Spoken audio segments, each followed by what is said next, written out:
Hello youth, welcome to Sample Spaces and Fundamental Counting Principle. So your job is that I can find sample spaces and probabilities by using tree diagrams and the Fundamental Counting Principle to determine total possible outcomes. Lots of words, some vocabulary. You are going to want to stay very organized for this, so make sure that you have a writing surface that you can make sure you are writing not too big, not too small, but you can see what you're doing and it will make sense. So vocabulary: sample space is the set of all possible outcomes for a result in an experiment. Okay, remember we think experiment, well that can just be an event too. So if I roll a dice, I could get 1, 2, 3, 4, 5, or 6. So total possible outcomes are 6 different numbers. We are going to have 2 different methods to find the sample space, and that's going to be tree diagram and fundamental counting principle. We're going to start here, and this is the one you're going to need a lot of space and to be pretty neat. It's a little longer method. This is a little bit of a shortcut, but it's important that we know the tree diagrams because this is when we really want to be specific and helps us find probability. The bottom one just helps us find just the sample space or just the total number of outcomes. So let's give some effort here, see what happens. So this is just an example. I'm not going to do a lot on this page, but to find the sample space, so if a vendor sells ice cream, vanilla and chocolate, and then customers can choose between a waffle cone or a sugar cone, and then they can choose between hot fudge or caramel topping, they have a lot of choices to make. So finding the sample space here for all the possible different combination of orders for a 1 scoop ice cream and 1 topping, what would that look like? So you could make a table, which we're not going to spend a lot of time doing, but this could help you instead of a tree diagram. For those of you that maybe struggle with spatialness, this would be a good way to do it instead of the tree diagrams, which I'll show you. So notice they said, well, I could get a vanilla cone, put that in waffle, and get hot fudge. But I could also make a vanilla, have waffle, and then a different topping. So they had to consider each ice cream 4 different times because they had 2 different options for cones and then 2 different options for toppings. So notice there are 1, 2, 3, 4, 5, 6, 7, 8 different total possible variations of what someone could get at the ice cream store. So notice if I didn't have all of that, I wouldn't necessarily know that one of my possible combinations is chocolate, waffle, hot fudge, and noticing that that's different than the outcome if I would have gotten caramel. So different variations here. A little bit of a fun one, and I want us to try this, and you could try to make a table before I teach you about the tree diagrams. So in an animal shelter, we have male and female Labradors, and we could get yellow like Buddy, brown, or black. So what's the sample space of the total possible outcomes of the type of Labrador you could get?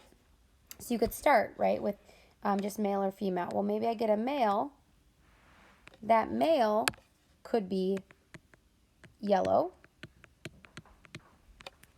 or I could get a male, and that male could be brown, or I could get a male still, but that male could be black. I could get a female, and a female could be yellow. I could get a female, and she could be brown, or I could get a female, and she could be black. So that helps me, that organization of making a table, picking one event at a time. So picking the gender of the dog is kind of event 1, and there were 2 different outcomes. And then picking the color was the second event, and there were 3 different outcomes. And we ended up with a total of 6 different combinations of dogs. Outcome 1, 2, 3, 4, 5, 6. So that's how you make a table. So tree diagrams, think about tree, right? We have a trunk and stems off into branches. So We have some outcomes here. We're trying to figure out how many total different combinations of cars could we choose from. If the cars come in silver, red, or purple, we can also get a car as a convertible or as a hardtop.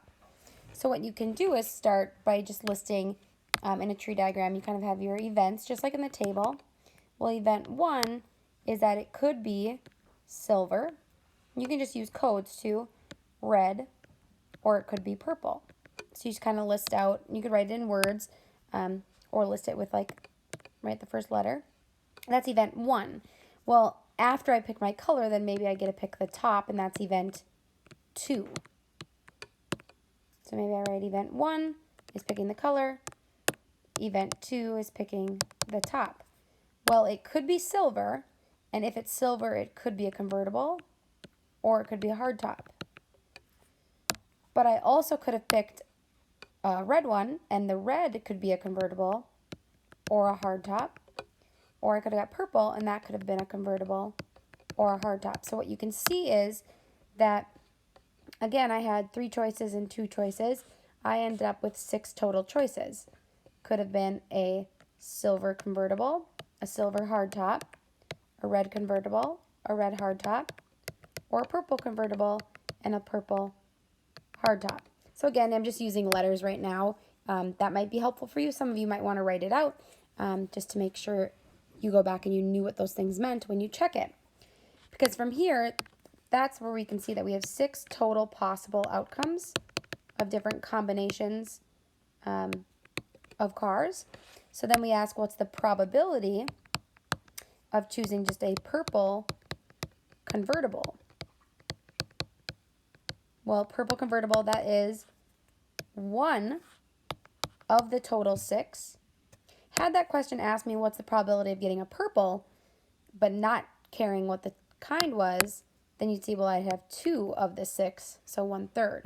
So the tree diagram is helpful to know what's included in each of my combinations. So you could try this one again with a deli. It's kind of real life. What's the combination of different meal choices? I'm a terrible decision maker, so this really pertains to me of when I get overwhelmed by too many decisions.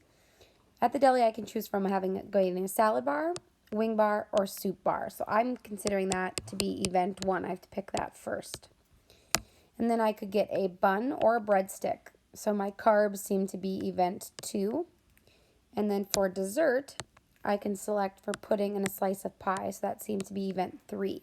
So kind of important to know that each one kind of stems as its own little branch. So first event is I could get a salad bar, wing bar, or a soup bar. So maybe here, they start with the same letter, right? I might have to be more specific. Maybe I just write it out.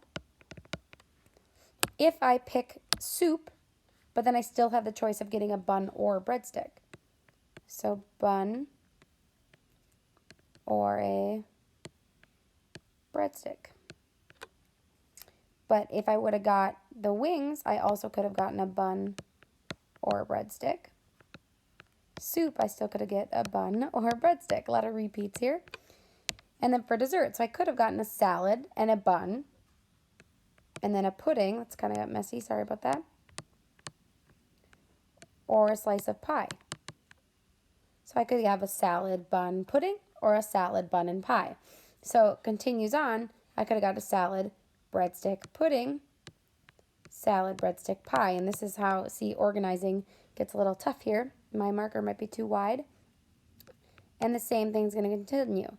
Pudding or pie for each of these. So for each choice, I'm still going to have to branch off 2 more choices for my dessert. And I'm hoping yours is much more neat than mine. So then it asks, well, what's the probability of having salad bar in my combination? So probability that salad's included.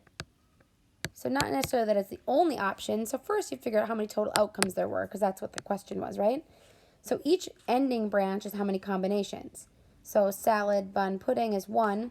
Salad, bun, pie is 2.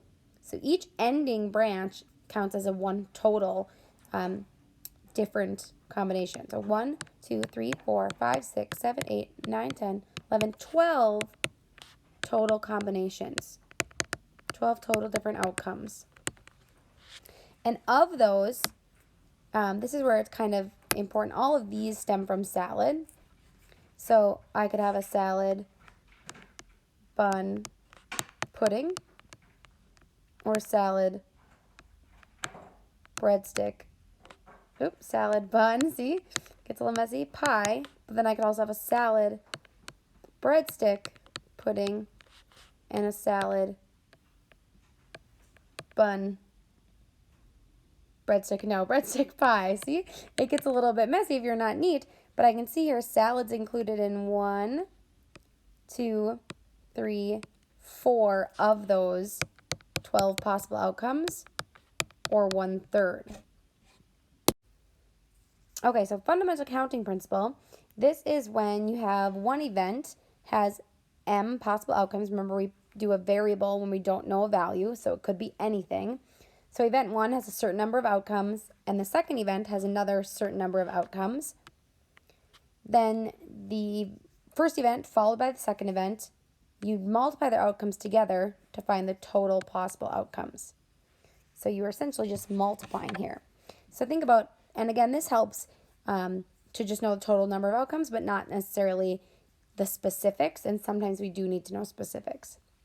So here, total number of outcomes when a coin is tossed and a number cube is rolled. So you think a coin is tossed, what are your total outcomes of that? Well, heads or tails, right? So that's 2 total outcomes. For a number cube, it's 1, 2, 3, 4, 5, and 6. So that's 6 total outcomes. So that's 2 times 6. That means there are 12 total different combinations that it could be. And if you're unsure about that, then use your tree as you're getting used to it to check. Well, I could roll a heads and then a 1, 2, 3, 4, 5, or a 6. I could roll a tails, flip a tails and get 1, 2, 3, 4, 5, 6. So then you can see when my branch is 1, 2, 3, 4, 5, 6, 7, 8, 9, 10, 11, 12. It is 12 outcomes. Heads 1, heads 2, heads 3, so on and so forth. So just multiplying.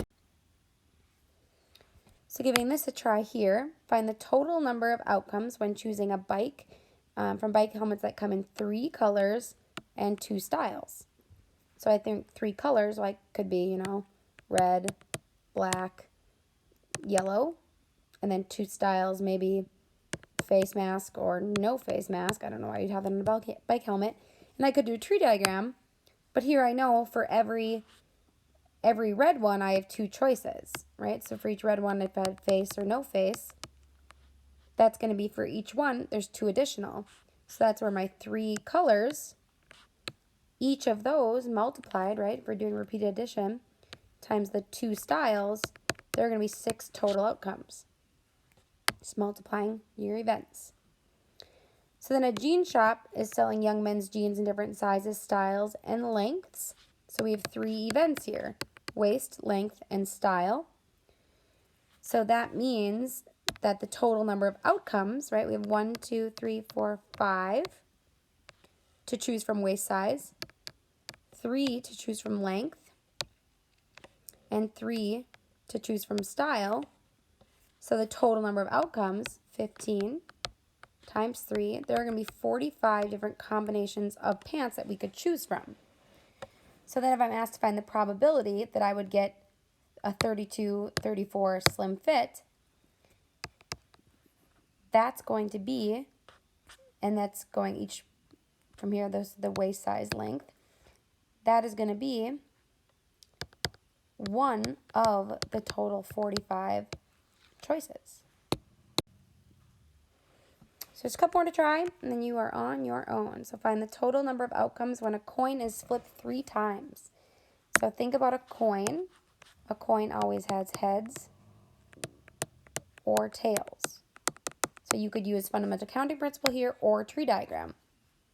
Maybe I think, okay, roll 1 is my first event, and I could get heads or tails. Roll 2 stems off of that. If I got heads the first time, I could get heads again, or I could get tails. If I got tails the first time, I could get heads or I get tails again. Roll 3, notice I kind of keep my events up here.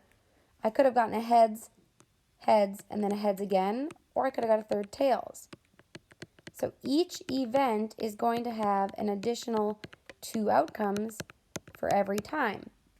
Because a coin, if I flip it 3 times, the first time I have 2 choices, the second roll I have 2 choices, and the third roll I still have 2 choices.